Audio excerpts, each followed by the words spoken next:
നമ്മുടെ മുമ്പോട്ടുള്ള ജീവിതത്തിൽ ഞാൻ എൻ്റെ മോക്ഷത്തിൻ്റെ പാതയിലേക്ക്, എൻ്റെ ആഗ്രഹങ്ങൾ സഫലീകരിക്കുന്നതിന് വേണ്ടിയിട്ടുള്ള പാതയിലേക്ക്, എനിക്ക് വീട് വെക്കണം, കാറ് വേണം, കല്യാണം നടക്കണം, ജോലി കിട്ടണം, ഇത്തരത്തിലുള്ള എൻ്റെ ആഗ്രഹങ്ങൾ, ഭൗതികമായ ജീവിതത്തിൻ്റെ നേട്ടങ്ങളും ആഗ്രഹങ്ങളും സഫലീകരിക്കുന്നതുമായ പാതയിലേക്ക് എത്തിച്ചേരാൻ വേണ്ടിയിട്ട് ഏകാഗ്രമായ വ്രതത്തോടുകൂടി, ശക്തമായ ആഗ്രഹത്തോടുകൂടി, ഏകാഗ്രമായ ചിന്തയോടുകൂടി ഞാൻ ഭഗവാനെ സമീപിക്കും.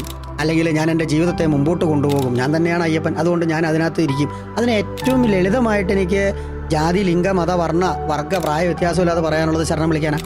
കാരണം ശരണമന്ത്രത്തിന് ആരും ഒന്നും പറഞ്ഞില്ല. അപ്പോൾ നമ്മൾ എപ്പോഴും എന്ത് ചെയ്യുക? ശരണമന്ത്രത്തെ ആശ്രയിക്കുക.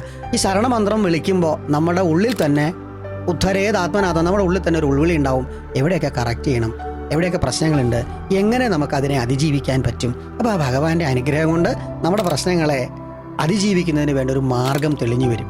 അപ്പോൾ എവിടെയും നമ്മൾ ആ ഏകാഗ്രമായ ആ വ്രതത്തോടു കൂടി നമ്മളതിനെ സമീപിക്കുമ്പോൾ ആ ഭഗവാന്റെ അനുഗ്രഹം നമ്മൾ എപ്പോഴും നിറഞ്ഞൊഴുകും. കാരണം നമ്മൾ തന്നെ അയ്യപ്പനാണെന്നുള്ള ബോധം പതുക്കെ പതുക്കെ പതുക്കെ നമ്മൾ വരാൻ തുടങ്ങും.